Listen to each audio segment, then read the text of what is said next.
if you're just like, oh, I want to have 20 million followers, then you don't really want that. You know, you're not really planning on getting that. You just want that. Right. You know, it's like, hey, I want $20 million. You know, hey, I want to have a mansion, right? It's like anybody can say that. Like you have to, whatever it is, man, whether it's you want to be a doctor, or you want to be a physical trainer, or you want to be a football player, or you want to be a podcast host, like the nitty gritty BS that people don't see, the results that they don't see. If you're like, man, this gets me fired up. Like, I love this. When I get like that new idea that's funny and I'm like, oh, this is going to be a blast to make. It's going to be hilarious. That's when you know you got it. That's when you know you got something, man.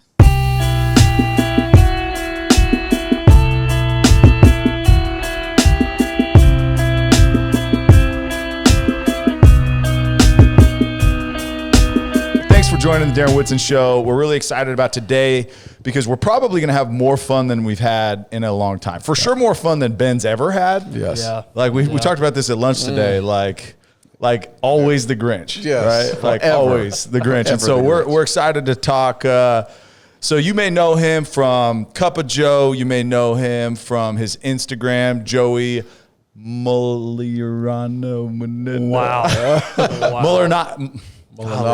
Mulinaro. Sorry, Joey. And so Joey has really taken advantage of the social media platform and done amazing things with it. He's got a ton of talents. He does a ton of really funny. That's a fucking fine. That is a fine.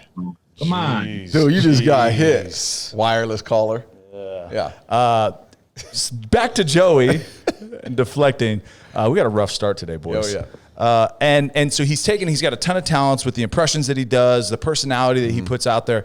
And man, you just done a great job and you know, does a lot of work with Barstool Sports, and just has, and we'll talk about that journey and with them and what that has done for your career. But man, we really appreciate you taking the time this afternoon and jumping on with us. Hell yeah, guys. Thanks for having me. That's very kind of you to say. I'm excited to be here. This has a very, just bros hanging out feel. You know? And I dig it. So I'm about to crack one open, maybe throw in a chew. It's like you're back in the locker room. You know? Yes. We need to start off with that Steelers helmet right behind you. Once you turn to just a hair. What kind of shit? What is that all about, bro?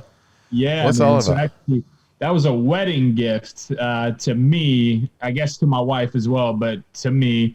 And so we do our entrance into the reception, right? And all of a sudden, sitting there on the head table for the people, for the people in the wedding party where we're sitting, there's a signed Pittsburgh Steelers helmet from Chuck Noll, legendary Hall of Fame, 4-time Super Bowl champion winner, Chuck Noll. So it's sitting there for me. I had no idea.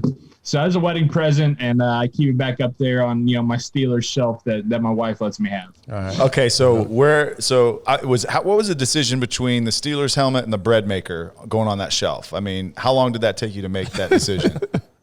Well, I mean, the Steelers have been around for a long time. You know what I mean? That's a good point. So they're gonna get they're always gonna get the benefit of the doubt. All right. I'm fighting with them. All right, that's good. So that's good. why the Steelers though? Where'd the love of the Steelers come from? Yeah, so my dad my whole family's from Indianapolis. Have been forever. My dad grew up in the 70s and the Colts weren't here. And the Steelers were running the show. And so my dad was a little kid and was just like, yeah, I like these dudes. And then he just stuck with them and then passed it down to me and my sister. And now her husband is all in on it. And obviously my mom, I'm working on my wife. She likes to go to the games. She likes to do that kind of thing. It's a little tough for her to get into it, on a Sunday watching her on TV, which is fine. But yeah, it's a family affair, man. It's a big deal. Hey, Joey, what's your wife's name? Riley. Sending Riley a Cowboys helmet. Yeah. Hands down. She's getting one. Well, she's getting one. So my dad, his younger brother is 3 years younger than him, right? So my dad picked the Steelers. His younger brother picked the Cowboys. They were the other team, the 70s, everything. Right. So, and it's still to this day. My Uncle Nick, a diehard Cowboys fan. My dad and us, Steelers fans. So, yeah. That's great. We got a little bit of that Cowboys in us there. Yeah. What Darren's forgetting to tell you is that he grew up a Steelers fan. Yeah, I did. He hated the Cowboys. Yeah. They all, everybody does. Chris Ballard, the general manager for the Colts. I've talked with him a few times and everything. Yeah. And Ballard's a good dude. He was in Chicago when I was there. Yeah. Ballard's awesome. And you know, he knows I'm a Steelers fan. But then he told me he's a kid, grew up in Houston, and he was a Steelers fan while everybody else was an Oilers fan down there. So I'm just, you know, they're everywhere, man. They don't call them Steelers Nation for nothing. Yeah, that's right. They don't call us America's team for nothing. Anyway, we don't have to go down that road. But let's go on back. Let's go back, Joey. We want to tell your story, man, and start from day one. Where were you born, and what were the family dynamics like? Yeah, I was born. I'm the oldest of three. I got two younger sisters. I was born in the south side of Indianapolis. Again, you know, I've been here my whole life. Born here, raised here. And my parents they're fairly young when they had me. My dad was 22. My mom was 21. So nothing too crazy. But I mean, now that I'm 28. And I'm looking at my parents being 21, having me, you know, I was 7 years old when my parents are my age. And that's wild. A dog, you know, my dog is laying down on my feet here. That's enough responsibility. Imagine having a 7-year-old right now. But so, you know, a Southside Catholic Italian family. And, you know, my sisters came along, one's 3 years younger than me, and then another one is actually 9.5, so almost 10 years younger than me, my youngest sister. So she's only 19 right now. But yeah, you know, I grew up just doing like what everybody, you know what I mean? I grew up in playing CYO football, you know, on Sundays with my buddies, Saturdays and Sundays with my buddies. And our high school football team was just, you know, everybody worshiped them. Ron Cowley High School, right? Catholic high school football. So yeah, man, I mean, just kind of an all-American growing up, I guess. What did your parents do for a living growing up? My dad, you know, with him being so young and having me as a young dad for a while there, he was, you know, doing a whole bunch of different things before he landed on working in baseball, actually, travel baseball. So youth travel baseball. Yeah. He spent 15 years as the sales director at Ripken Baseball, actually. Oh, wow. For Cal Ripken. Cal Ripken, yeah. Was one of Cal Ripken's right-hand guys, and he was in charge of, you know, reaching out and selling teams to come play at Cal Ripken's facility, you know, throughout the summer and the spring and everything like that. So, you know, youth sports has been a big part of my life, definitely a big part of my dad's life. So he did that. And then my mom, you know, she picked up some jobs and stuff like that every now and then, but most of the time she was just a stay-at-home mom, and she wanted to take care of her babies, and she wanted to stay home with us. So that's how I grew up. Yeah. Love it. So you mentioned, two sisters. What was your relationship like with your dad, right? You were the only boy, your dad's only boy. What was that dynamic? Did you just spend a ton of time with your dad out and, you know, playing sports, doing stuff outside? What was that like? I'm very close with both of my parents. Thankfully, you know, I'm a big mama's boy, but, you know, my dad, we are definitely very close. I mean, everything in my life really has been brought to me by my dad. All my interests, a lot of my personality, a lot of my passions, what I, you know, wanted to do for my whole life, how I got started into media. You know, my dad introduced me to it. So, I mean, pretty much everything in my life is because of my dad, in more ways than one, you know. But yeah, I'm very close with both of them. I mean, my dad, because like I said, I mean, he always kind of felt like just an older brother, because he, you know, he's young at heart, you know, and he's very energetic, and he's very not old school. So it never really felt like I had like old pops was gonna, you know, break out the belt if he, you know, he disciplined me, you know what I mean? But it wasn't like that. We just had like a different relationship, father-son relationship, than like, you know, what you think of when you're like, oh man, my pops is gonna kill me type of deal. So very close with both my parents still to this day. But yeah, I mean, more of like a buddy advice relationship with my dad, and then I'm just a big mama's boy. So you know, my wife, she's trying to get me off it, but I can't help it. So where did the sense of humor come from? Was that on your mom's side or your dad's side of the family? My dad's.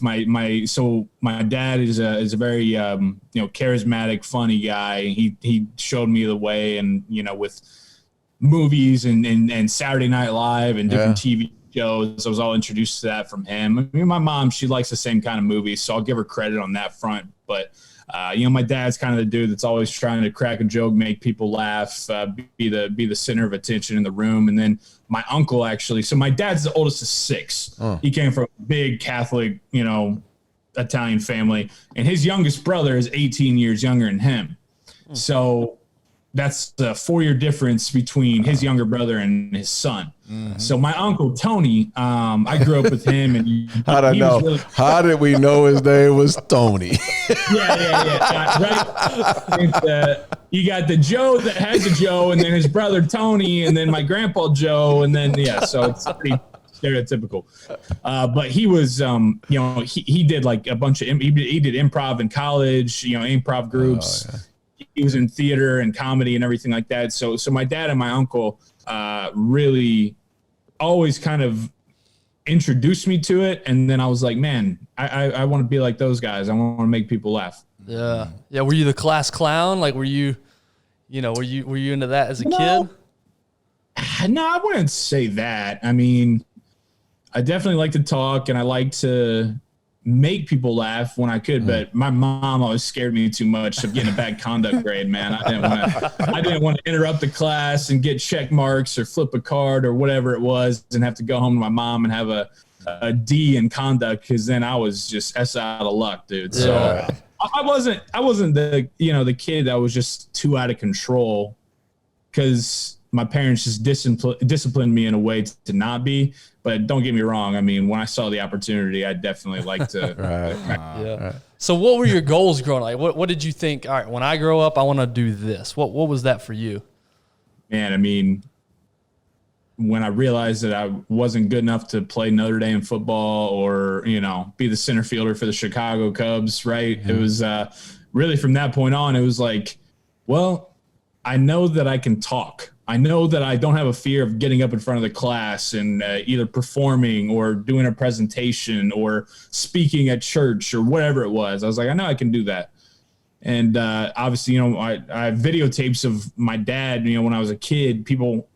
Kids nowadays don't know, because if it don't go up on Instagram, right, it's not the same. But like, my dad would mess around with me and my parents, and they had the VHS, the home videos. And my dad would always be like, well, at the time, I wanted to be like a pro athlete, like every other little kid. And so he'd be like, hey, man, they're going to have to ask you questions and stuff after the game. You got to be able to handle that. And so he would kind of mock, like, ask me questions, and I would do kind of mock interviews to kind of, train myself for one day when I was going to be the shortstop for the Cubs or whatever, right? So, I've been doing that forever, but I kind of forget your question now. I'm sorry. No, that was it. Yeah, no, you nailed it. Yeah. Yeah, no, just kind of vision, like, okay, wanted to be an athlete. I think every kid at one point wanted to be an athlete, right? But when did it transition? Sure. I mean, was it high school, when you were in college, where you're like, okay, really kind of have a vision of what I want to pursue? Yeah, I was in speech class in high school, and obviously I felt comfortable doing it, but we had a textbook that had different quotes from people and everything, and one of them was from David Letterman. David Letterman, also an Indianapolis native, so I knew that forever and looked up to him for that reason. But then he said something along the lines in the book that was like, my math and science grades were always like a C or a D, but my speech class was an A. So I figured I probably got a pretty good chance of doing something with that. And I was like, that's kind of like me. I got chemistry. Nah. Trigonometry? Hell no. I was like, I don't got a problem getting up and, killing 30 minutes in front of the class just talking. And so from that point, I was like, all right, combine that. I love sports. All right, let's try to go the sports media route a little bit. So that was in high school, my plan going into college of like, all right, this is going to be my career path. Yeah. And what years were you in high school? What years are we talking here? 2008, 2012. I graduated in 12. So media, Instagram was around in 2012? Yeah. I vividly remember where, like, when people were like, yeah, you know about this Instagram thing? And I was like, what? And I downloaded it, and I was a senior in high school. So, yep. Yeah. But I guess before Instagram. It was Twitter. Twitter was big right before. Was big, yeah. And then Facebook, obviously, before that. And MySpace. And then the space, man. Yeah, MySpace. Still have that MySpace account. Yeah. Man. Vine was big. I don't know if you remember Vine. Vine, oh, yeah. Vine, yeah. That was kind of the Vine walks so TikTok could run type of deal. Right, Yeah, I mean, right. that's right. Yeah, I guess I'm just trying to figure out, at the time it was like Sports Center. That's where you got your sports information. That was the pinnacle. If that's the route you want, is that what you were thinking? Was like, I'm going to go be a Sports Center guy. Yeah, it was like, I'll be like Trey Wingo and host a show with Darren Woodson, right? I'll be on live, right? And or I'll be like Mike and Mike, and have talk radio in the morning. So that was pretty much it. And just being from Indianapolis and a place like this, thinking of like a career in entertainment or comedy or any of that is just something that is not really thought of. You don't really talk about. Just not a realistic thing, right? So I didn't really start thinking about, well, maybe I didn't want to, kind of get into comedy and entertainment and stuff like that until college, because just growing up in grade school and high school, it was like, you're either going to be a businessman, a doctor, or a teacher, or like a high school football coach. And all of those are phenomenal professions that we need and that are great. But for me to go in there and be like, oh yeah, I want to be an actor. Not a thing. I had to find a balance of like, well, I guess like talking on the radio about sports doesn't sound too bad. That could be fun. Yeah. Yeah. So what was that college transition like for you from high school to college? Like, did you say, okay, I'm looking at schools that are good in journalism or that are good in communications? How did you narrow down what that college experience would look like for you? Yeah, definitely communication. So, like I said, I saw that. Wait, they opened communications to others besides the football team? I thought the football team were the only people allowed to take communications. The football team and the people who wanted to talk about the football team. Okay, cool. Okay. That's it. So it was the David Letterman tie, right? So Ball State up in Muncie, Indiana. Yeah. That's where he went. That's where he graduated, and he donated and has his own building there, the David Letterman Communication Building or whatever. So I was like, yeah, that's where I got to be. I got to go there. And I got there, and it just wasn't the right fit. Like I just didn't feel at home there. It was fine. Like I survived my freshman year and did that, but I was like, I don't think I want to go back there. Mm-hmm. And so from there, I transferred to the University of Indianapolis after my freshman year. It's a small D2 school in Indianapolis, but they had a really good radio program. And I was like, all right, cool. And I went there and then finished out my time there. Mm. So was it, because I feel like a big portion of your demographic that you reach through social media is that like college crowd, right? And a lot of content that you do outside of some of the football characters, personalities that you do are like college situations, like which are hilarious. Yeah. Like the small talk at the party or like the first date when you meet a girl's dad. And I mean like hilarious, like real life situations. Was it then that like in college you started just like playing off of these like awkward first situations or these funny scenarios? Or when did you start to like put all these college experiences that sounded like you had at least at Ball State, but did you have those at University of Indianapolis as well? Yeah, it wasn't. So I didn't dive into that really until after. I mean, I spent the first 3 years of my college time really going after sports broadcasting. Mm-hmm. I mean, I was trying to be a play-by-play broadcaster, hosting radio shows, all that kind of stuff. And then I took this class the second semester of my junior year of college. It was called Writing for TV. And then going into it, I thought it was going to be like, how to write a boring newscast, like Channel 6, here's the latest news at the top of the hour, right? Like, and it wasn't. It was how to write comedy for TV. So like, sitcoms and all that kind of stuff. And I was like, holy cow, this is the greatest thing ever. Like, I just opened up my eyes to a whole new world of, again, like, wow, people can get paid to write comedy and you don't have to be the star. You can just make jokes and get paid for it. So I was just blown away. And immediately it was like that light bulb moment. I was like, this is it. Like, this is what I want to do. This is what I got to do. And so from that point on, my senior year, I spent that just trying to test out comedy stuff, doing stand-up, open mics, and then, doing all that kind of stuff. And after college, me and my buddy, who you've probably seen in some of my videos, the curly head guy, the dark-haired, curly-haired guy, Johnson. The office lingo guy. Yes, the office guys is the best thing that you got. Oh, it's so funny. Thanks, buddy. Thank you. But we actually grew up together. He's 3 years older than me. So we grew up together, going to the same Catholic grade school, high school. And then we worked at the same radio station downtown in Indianapolis. And me and him were just like, hey, man, like, we're not getting a crack on air. We're not getting a shot. Why don't we just do our own thing? You know, like we'll stay here and make money and do what we got to do. But on the side, let's try to do some funny stuff. And so we started doing that in 2017. And obviously now we're still doing it. So, all right, we're going to take a quick break from the episode and recognize an opportunity that we all have. If you are having a hard week or you just need some R&R, here's what you got to do is you got to drive up 75 north, cross the Red River to Durant, Oklahoma, to Choctaw Casino and Resort. It is the best getaway that you can get if you're in the Dallas area by far. And guess what? If you're listening from somewhere outside of DFW, say you're in South Texas or you're in another state, which we've got some listeners in other states, fly into Dallas, drive up. It is worth every penny. You don't have to go to Vegas anymore to have a world-class experience at a world-class resort and casino. Yeah, we talk about the restaurants that are up there, those steakhouses. We talk about the concert venue. We had a conversation with Aaron Watson previously, and he talked about the intimacy. Every single seat in that concert venue is right on top. And there's not a bad seat in the house. There's not. And so these artists talk about it's one of the best places to play. And so go check out yourself a concert, the Spa, the brand new expansion. I mean, it's just such a good time. To your point, Tyler, if you need a break, things are getting crazy, times are tough, get up there, get up to Choctaw Casino Resort, have yourself a great time. We experience it. We love it. They're doing great things in the community. Can't say enough good things, and we're so grateful for their partnership. That's Choctaw Casino Resort. Go check them out. Now back to the episode.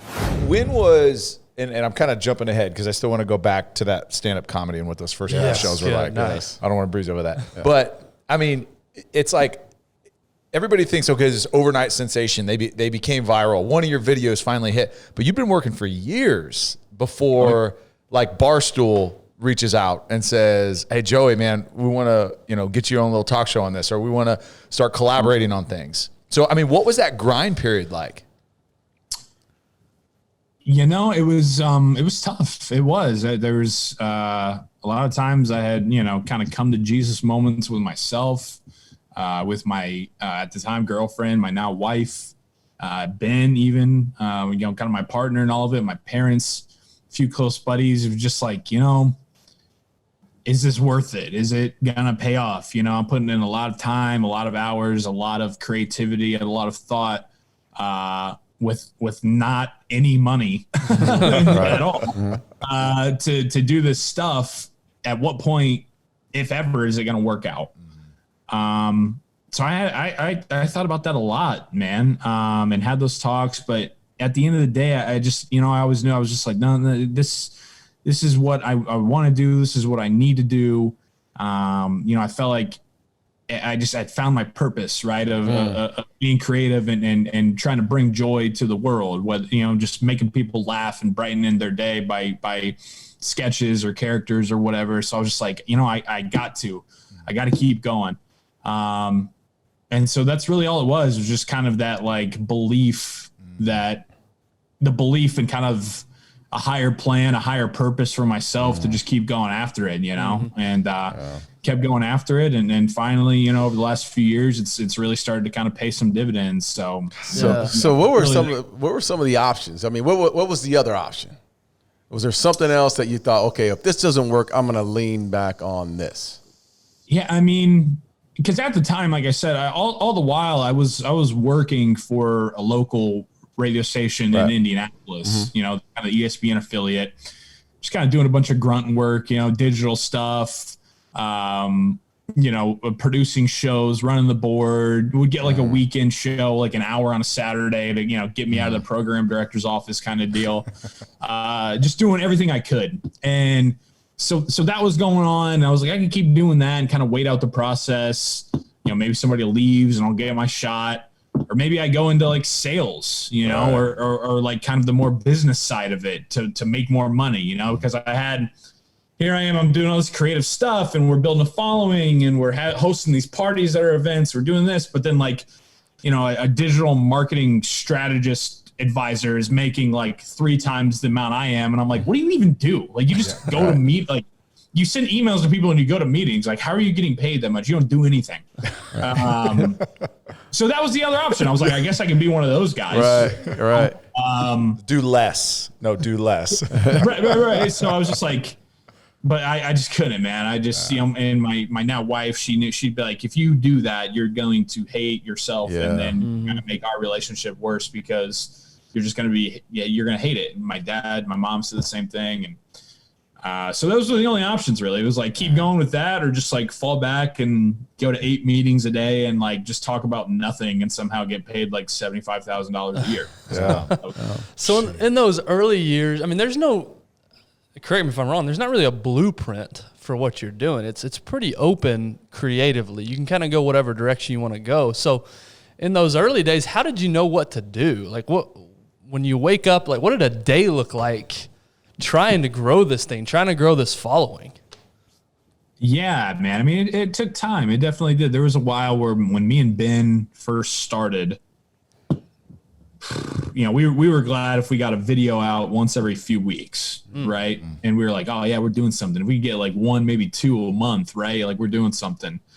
And so looking back at that now to where we are now, it's like, man, that was definitely not going to work. That was not sustainable. You know, you gotta be on it. But, you know, really like you said, there was no, you know, we tried to be topical, right? So if there was like a holiday coming up or an event coming up, we try to make a sketch kind of based around that, right? But, you know, people ask me a lot now, are you ever afraid that you're going to run out of material or you're going to, you know, not have anything to do?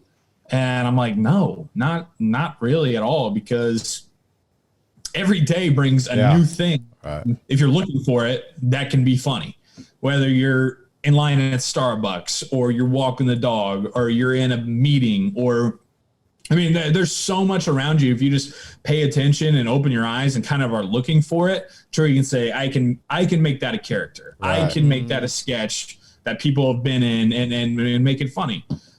So that's one of my favorite parts, right? Is it's challenging because I don't wake up every day and I'm like, I got my schedule of this, I got to knock out. But at the same time, it's so like liberating to just be able to be like, all right, I woke up.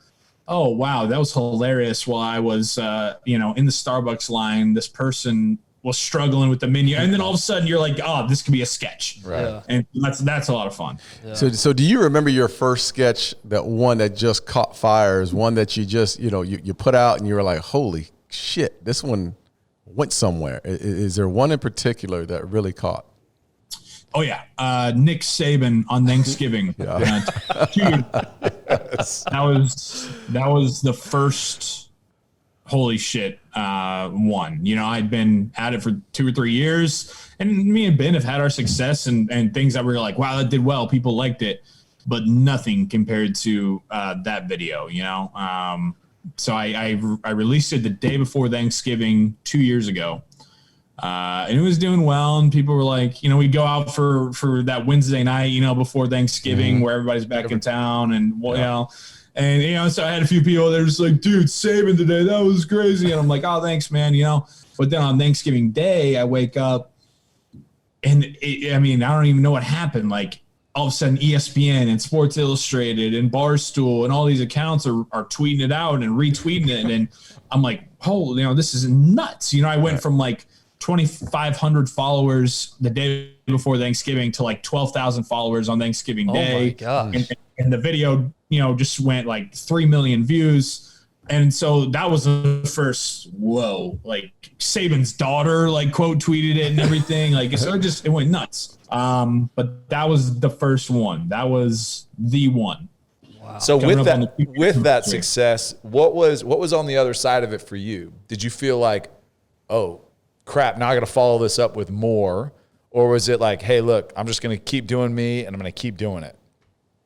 Yeah, I think it was, I never had a panic of like, oh, well, now I got to follow it up, because I've always had, I had been doing it. Yeah. And so I knew that I was always going to have material, you know what I mean? So I was fine with that. I think the weirdest part was just kind of the microscope feel, because like all of a sudden now you feel like there's so many eyeballs on that video. There's so many eyeballs on your profile now. Right. And there's, you know what I mean? And then on the other side of it, it's like all of a sudden now, because it goes viral, then you get the bad part of going viral where people are like, this guy sucks, or this doesn't sound like it. This is a bunch of shit. Like, go home. So those two things, it was like kind of having where at the time it felt like, the world was on world's eyes were on me. And then you have people who are kind of, giving me shit for it. That was a weird adjustment, but at the same time, it was awesome because it was like, wow, finally, like this is happening. You know what I mean? Like I'm on ESPN and I'm gaining a following, and it was definitely a Thanksgiving that me and my wife and my family are not going to forget. That's for sure. So how did you deal with the criticism? Because there's a lot of people out there, Joey, that they look at the criticism and then it just, consumes them. They just stop and they take it to heart or whatnot. Did the criticism bother you that much, or were you more or less like, hey, I don't give a damn what people think? No, I definitely have my struggles with it. I wouldn't say it ever consumed me, just because I know that's just what comes with it, right? I mean, LeBron, like I'm not comparing myself at all, but the way that makes me feel better are two things. One, LeBron James is the most hated player in the NBA, but he's also the most loved player. You know what I mean? Right. Right. But and then I say, like, my mom hates the Beatles. And for me, I'm like, how can you hate the Beatles? Right. So those two things I always look at, and I'm like, no matter what you do, no matter what happens, no matter how good you are, no matter what the situation is, there are always going to be people who say you suck. There are always going to be people who hate you. But definitely for a little bit there, it was just like, damn, what the hell? Right. These people this like cruel, like don't even know me, man. Like, right. So that's a fine. That's a fine. We had another cell phone. Sorry, you're on a roll. All good. But no, so it definitely was a transition period where it was just like, damn, that's kind of tough, like. Well, it's such a weird deal because, all of a sudden you went from, like you said, 2,500 to 12,000 followers. And so on this phone, all of a sudden you're blowing up. But correct me if I'm wrong, out in your regular life, day to day, you weren't all of a sudden being recognized day to day, were you? No. Right. No. So it's just such an interesting. Well, and it's not like, oh, hey, I made it. I can quit my job. I can do whatever I want. Like, you've still got to go on with life. Like, you got to still do what you got to do. What was funny, though, is like when I vividly remember when I hit 10,000 followers on Twitter, it felt like I had made it. I felt like I'm like, like this.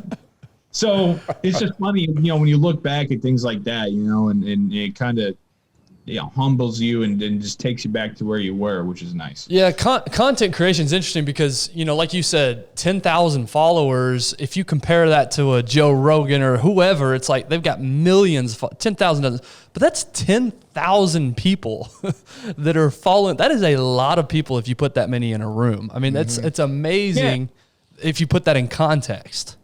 Yeah. For sure. I remember one time one of my buddies was like, because it was after that, and it was when I was before Barstool, but when I was still growing, I think I'd hit like 250K.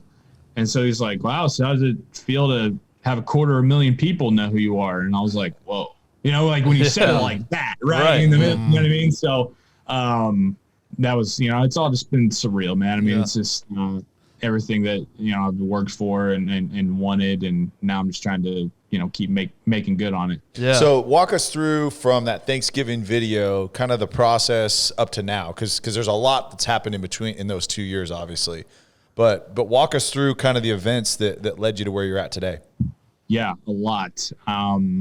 So from that point, like I said, like then all of a sudden, at the radio station and around town, there was a little bit more of like, oh, okay, this guy may have something here.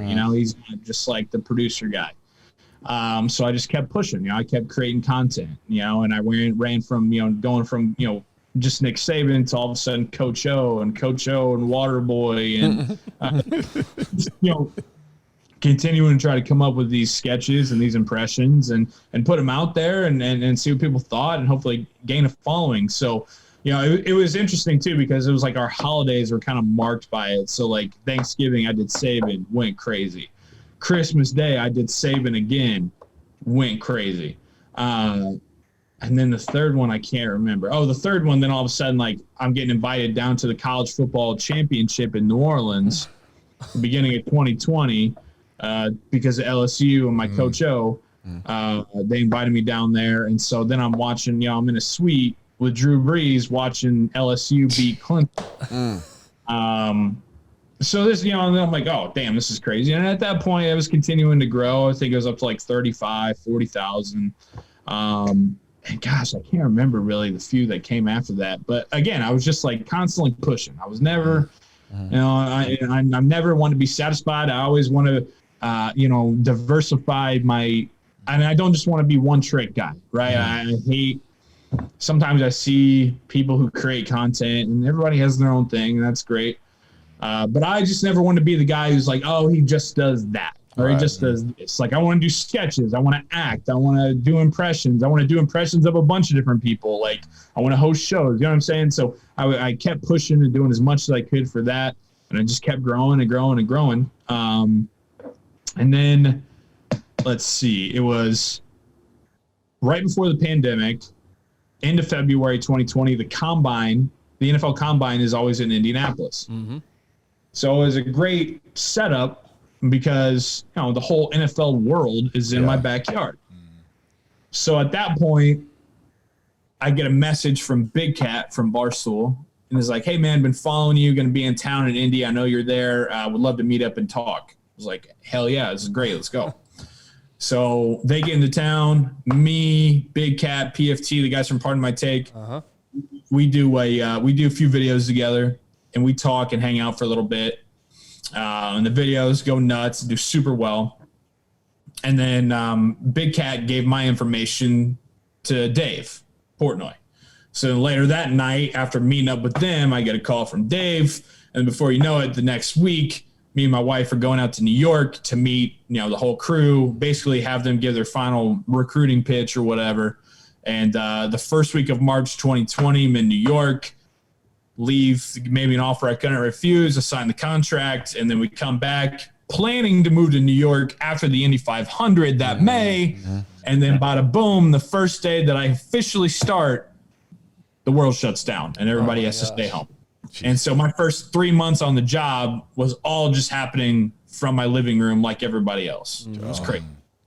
So was that good or bad for you? A little bit of both. We kind of looked at it as like, now's our time. Everybody's sitting at home. Everybody needs something to consume themselves. Everybody needs something to make them feel better about what's going on and the craziness and the scariness of what's going on. And so it was good on that front because it was like, yeah, hell yeah. Now's our Super Bowl. It's like strap them up and let's make some content and make people laugh. But then also it's bad just because it's like, what the hell is happening? Yeah. Am I going to move to New York? Am I going to, what, I don't know. So it was definitely weird timing. And then, from the pandemic, it just happened to where me and my wife decided, we're just going to stay in Indy, not going to move out to New York, uplift our lives for, I signed a 2-year deal, right? So it's like, by the time that you could move to New York, we're going to move there for 14 months and then who the hell knows, right? Yeah, so we just decided to stay in Indy and, that's what we're doing. I'm still working from home. I'm still writing. I'm still doing all my videos and everything like that. But it is weird to kind of just be out on an island, Yeah, for sure. So going back to that moment where, they call you up, you go out to meet Dave. I'm always fascinated, by the moment that your goals are achieved. And not saying that you're done, that everything, that you accomplish everything, but that was a big milestone for you. And I'm always curious when people do reach that summit that they've been working on for years and years and years, what was that feeling like for you when you're sitting there, you were Dave Portnoy, you're about to sign the what was that moment like? Yeah, I mean, the only way I can really describe it is just surreal, I mean, you think about, it's all cliche, right? You think about those times when me and Ben were up editing a video till 4 a.m. to get, 25 retweets or whatever. And then, just doing things like that. And then all of a sudden you have, Eric and Nardini who's like, we'd love to have you at Barstool Sports. You remember those moments, you really keep those in mind, because then you think about where you've come from, right? And how far I've come. But then now I'm thinking about, okay, well now I'm here and now I want to keep pushing to whatever's next at Barstool or maybe whatever's next elsewhere. I don't know. You know what I mean? Where's the next 10 years from now? So I just say surreal, you know what I mean? Just surreal and really just thankful, just because I feel like I said earlier, I felt like that was my purpose, right? And I feel like that's why I was here.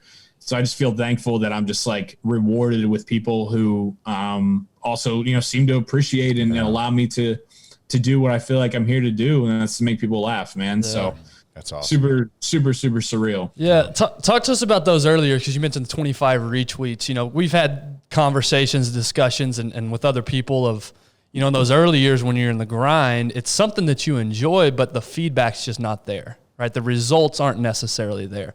So you said you'd stay up till 4 a.m. to get 25 retweets. For you personally, what was that like early on, doing all this effort, all this time, and yet the tangible results just weren't there? It just felt good to be doing it, just because it was something that myself, me and Ben have always wanted to do. And so we would have a blast, and it'd be frustrating because we just felt like we couldn't crack through. I couldn't crack through, but at the same time, it's like, hey, we're doing it, like so often, so many people in whatever field it is, want to talk the talk or talk about doing it, but then they never do. And so that was very gratifying, it was just doing it. And just the fact that we enjoyed it so much, we had so much fun doing it and I had so much fun doing it that even if it didn't do that well, like we're still just like that.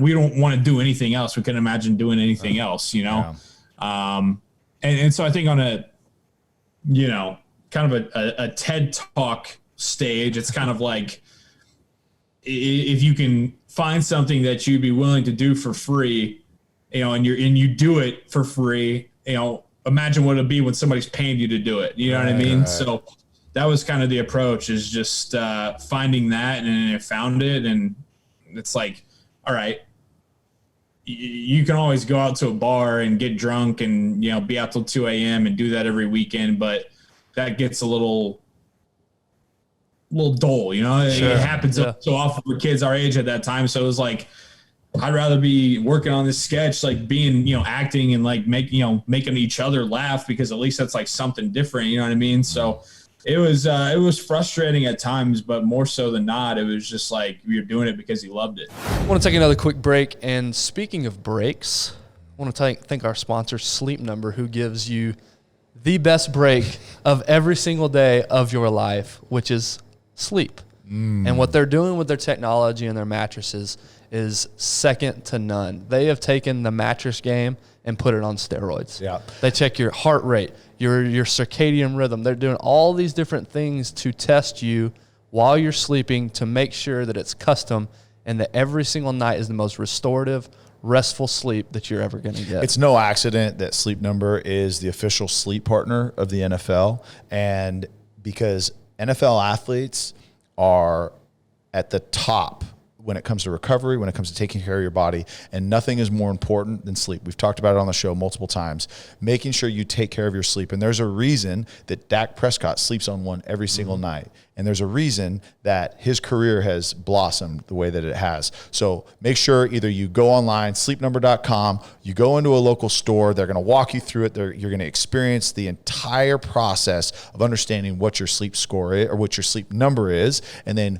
ultimately showing you how to achieve the highest sleep score, because that's what's important, is how you actually sleep and how you recover, so that you can tackle the day with everything that you have. Yeah, it's the VIP experience that we're all looking for. That's right. That's sleepnumber.com. Like Tyler said, go get yourself to a local store and get yourself that VIP experience. Now back to the episode. You've gotten to know Barstool over the last, almost 2 years. It's getting close, I guess.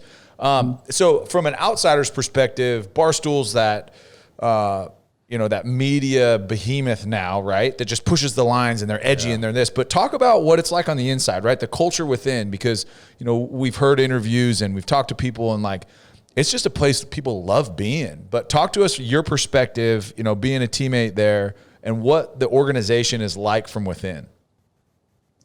Yeah, it's different since, I'm mostly out of the office. Yeah. But, I've gotten close with a handful of my coworkers and I've spent, weeks at a time out there and everything. And I'd say, it's like, again, cliche, but you know how like when you're with your family and your siblings, like when you're at the house growing up, you guys will give each other shit all the time and you'll rag each other and you'll throw each other around. But if somebody else does it, that draws the line. You're going to go after them. You know what I mean? And so I would say it's a lot like that. It's a lot of energy in that place, a lot of creativity, a lot of kind of magic stuff happening. Because you never know, all of a sudden, like something could happen on a random Wednesday, and then that's like the lead story on ESPN or Fox News. You know what I mean? Like it's just like you don't know, right? It can be everywhere. So. A lot of energy, a lot of creative magic happening. Yeah, you just said that, creative. So, again, Barstool's a creative platform and, cutting edge platform. Have you always controlled your creative? Your sketches, these are your sketches. Are you having to keep them out of that? Or, what's that dynamic been like? That was one of the biggest selling points and is one of my favorite parts about working there is Dave, I was like, all right, so you want me to be a part of this? What do you want me to do? All right. Like what's my daily thing like? And he's like, just do what you do. He's like, I don't, he's like, I don't babysit you. And he's like, you can do as much or as little work as you want. And, you can be the biggest star or the littlest star. You know what I mean? It's like, I'm not going to babysit you. And he's like, it's on you, but I don't give you, like I don't control you. You know what I mean? Like you do what you do. He's like, I want you here to do what you do. And so I'm like, all right. So, you just take it and run with it. Right. So that's me and all my coworkers. Right. We come up with an idea. We go after it. If it pops off, beautiful. If not, you go back to the drawing board and you come out for the next at bat. So what does it look like now for you operationally? Like you film a video, you edit it. Do you have people that help you edit now? Or are you still doing everything just yourself organically? You and Ben still doing stuff together? Is it same old? You're just better at it? Yeah. That's what's really funny now is, because Ben he's popped off too. And he's doing very successful. He's very successful in his own right. So when we collab now together, it is really funny to just kind of, again, look back and think about how times have changed and everything, but it's still the same old process, it really is. And we edit all our own stuff. I edit all of my own stuff. It's just real simple, it's nothing crazy. So I film, I edit, I act, all that stuff. I love it. So I want to talk about what amazes me is your ability, like the impressions, right? You think of like Frank Caliendo, like as like one of the master impressionists, right? And he just does phenomenal. But like, I'm not kidding. Like I'm watching your stuff and I'm like, okay, he's got it. Like he's got that. Have you always done impressions? Is that something that's always just kind of, you've always done? Or is it just taking a lot of work and practice? Because like they're spot on. Yeah, for sure. Thanks, buddy. Thank you. Frank's my guy. Frank is a mentor and a friend and somebody that I've been a fan of for as long as I can remember. So he's been so great to, he reached out to me to start. That's and awesome. Was just always so supportive and still is, you know what I mean? So that's also surreal.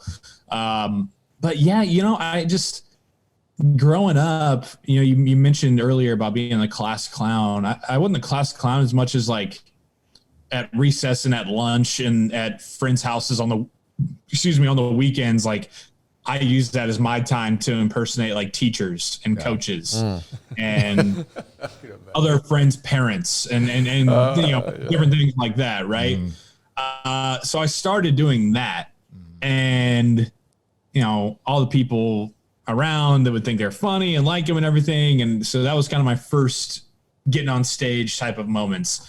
But then when I was just kind of like mucking around in the media world and then come up, I was like, okay, it's so competitive, right? Like it's so hard to land a full-time talk show or to be a play-by-play broadcaster.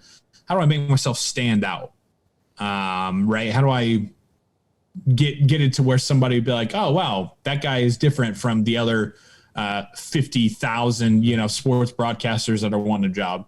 I was like, I've always been able to do impressions when I was a kid. I was like, why don't I try out a few people that everybody else will know, right?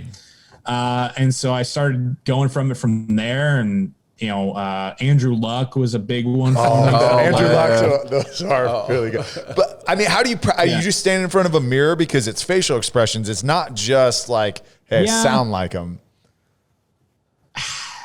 I mean, like I record myself. I'll put myself on camera, and I'll watch it back, just like Darren or you guys would when it comes to practice or film or whatever. I'm kind of, all right, I can hit this line differently. I can make this facial expression. I can use more hands. I can, So I guess in a way, I kind of will watch it back and be like, rip it again and do it maybe with a lower tone and maybe give more of a lip bite if you're Collinsworth or whatever it is, right? So, I watch back film, I guess you could say.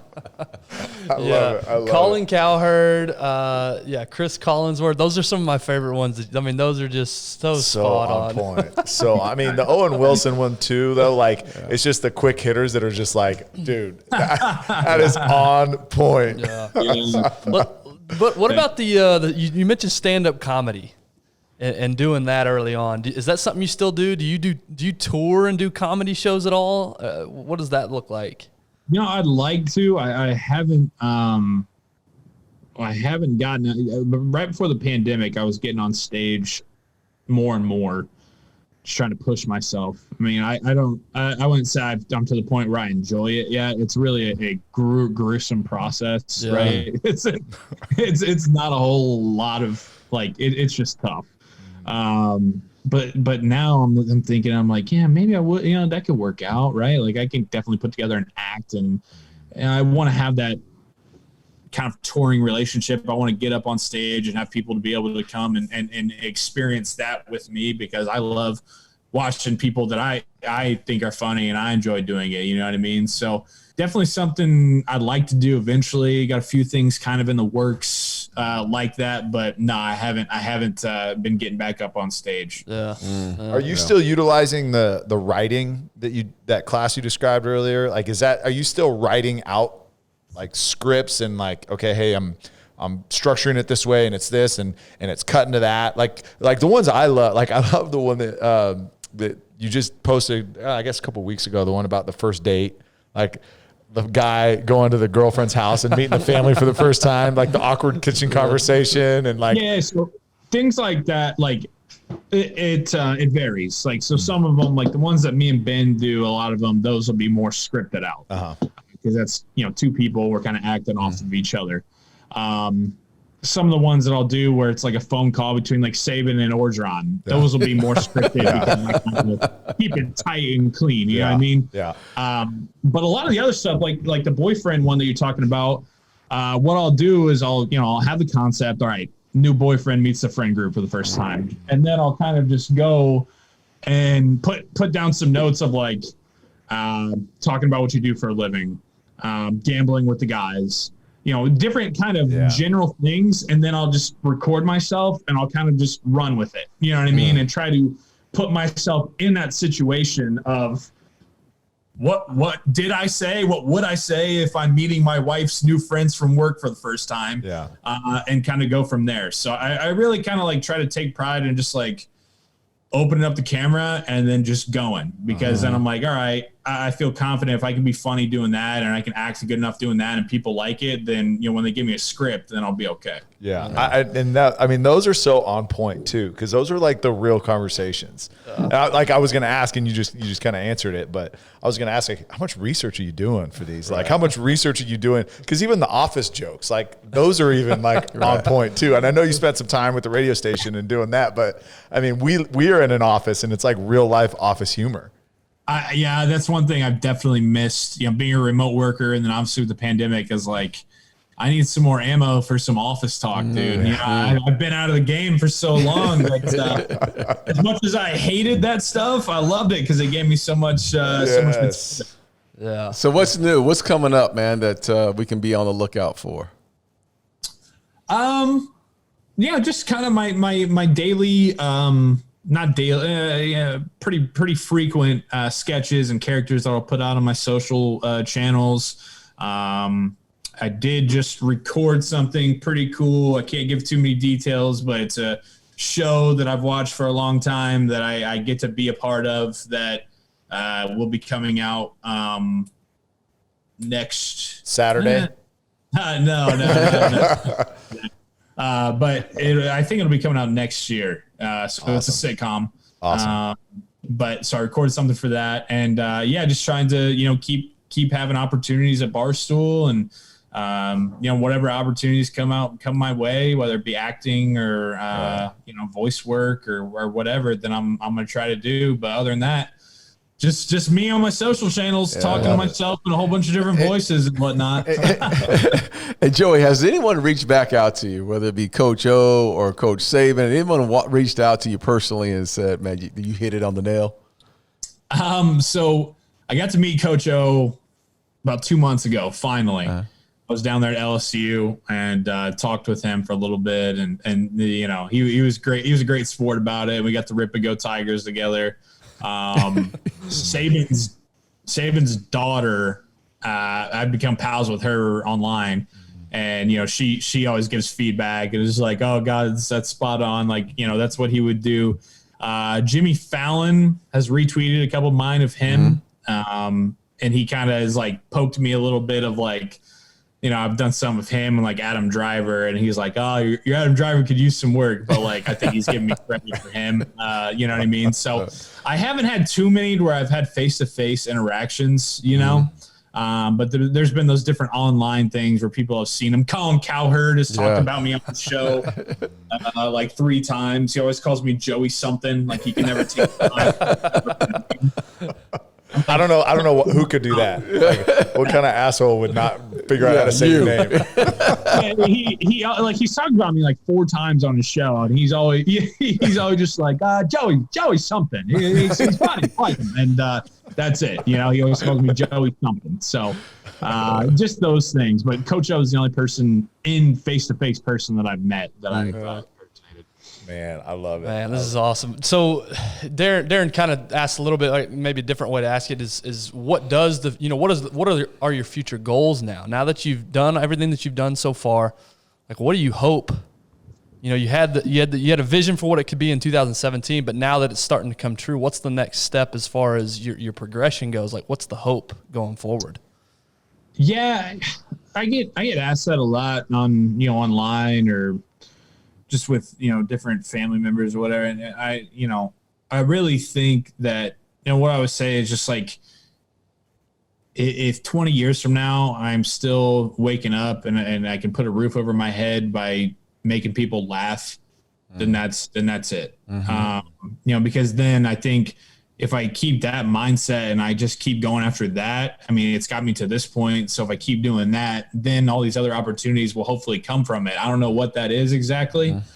But again, like if I can just keep doing that, keep enjoying that, keep trying to make people laugh, be funny, bring joy to the world, in my small way that I can, then everything else will take care of itself. You know what I mean? So, I definitely, like that's what I want to do, what I plan on doing. I guess, like acting, I would really like to, as a challenge, I guess, go from just being, the internet guy or whatever to, all of a sudden people can see me on TV or in a movie or whatever it is. So, I guess as a challenge, that's it. But really, the goal every day is just to, try to be funny and make people laugh. So I love it. That's it. That's great. So summary for me in this conversation, and we're gonna hit you with our last question here in just a sec. But summary for me that I want listeners to take away from this is Joey followed what he felt like his purpose, right? Something that he loved and he enjoyed, and he stayed true to it. I mean, through the hard times,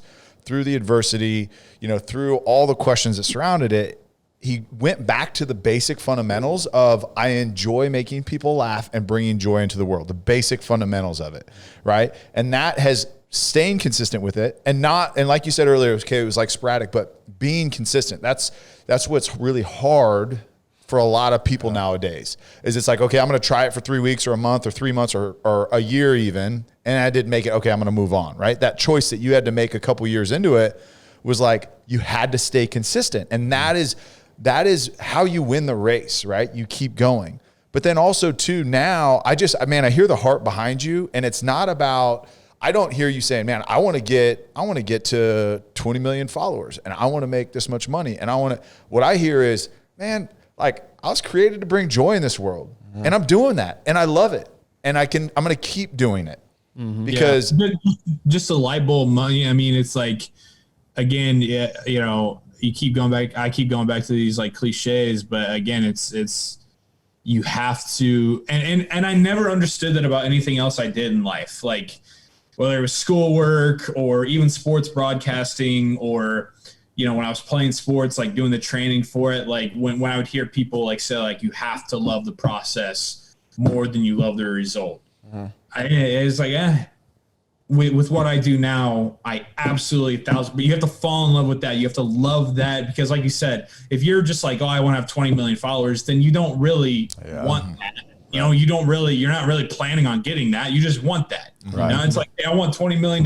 You know, hey, I want to have a mansion, right? It's like anybody can say that. Like you have to, whatever it is, man, whether it's you want to be a doctor or you want to be a physical trainer, or you want to be a football player, or you want to be a podcast host, like the nitty gritty BS that people don't see, the results that they don't see. If you're like, man, this gets me fired up. Like, I love this. When I get like that new idea that's funny and I'm like, oh, this is going to be a blast to make. It's going to be hilarious. That's when you know you got it. That's when you know you got something, man. Man, I love that. That is awesome. that's gold right there. Yeah. You know what I'd love to say? See, is out the outtakes. When you fuck up, that would be hilarious, man. You to put those out one of these days. Yeah, there's definitely, you know, I can get pretty heated at myself because I usually do pretty all right, but I can break from being in character to out of character if I don't feel aligned the right way or whatever pretty quickly. So maybe I'll do that. I'll put together a little fuck up compilation. There it is. I love it. Yeah, we also need to get your Darren Woodson NFL Live impression. One of these days. Oh, no, you don't. No, you do not. Don't do it. No, don't do it, Joey. Just sweating bullets talking about Jerry Rice. Hey, hit him with the last question. Yeah. Here Well, we go. before we hit you with the last question, where can people find you? There's a lot of listeners of ours that may be unfamiliar with you, and they're like, what in the world are they talking about? Where can people find you and see these hilarious videos? Because mainly our demographic is like 55 to 75.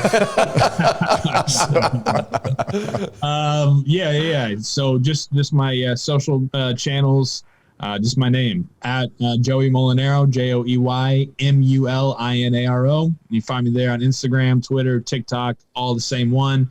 Also got a YouTube channel that is the same thing as well. So if you could subscribe there, that'd be great. Awesome, man. Yeah, and go check them out because seriously, we've alluded to all these impressions. Gosh, if you close your eyes, you're literally listening to the person that he's impersonating. Careful getting lost in his social media because you'll be there for a while. You'll spend 30 minutes and not even realize it. So, man, this has been fun. This has been a lot of fun. I'm so fascinated by people and their stories, you know, because you see them, like we said earlier. You see you all of a sudden with all these followers, but we never got to see the backstory. So it's really fun getting to peel back the onion and hear your story. So our last question is about your journey and is about your story.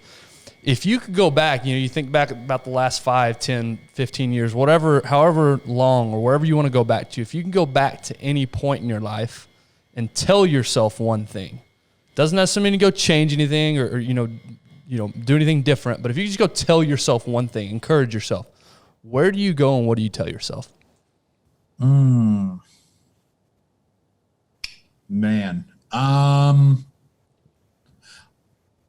I'd say probably I'd go back to either my senior year of high school or my freshman year of college. So 18, 19. And I'd say something along the lines of like, you know, just absolutely 100% go for the real thing you want.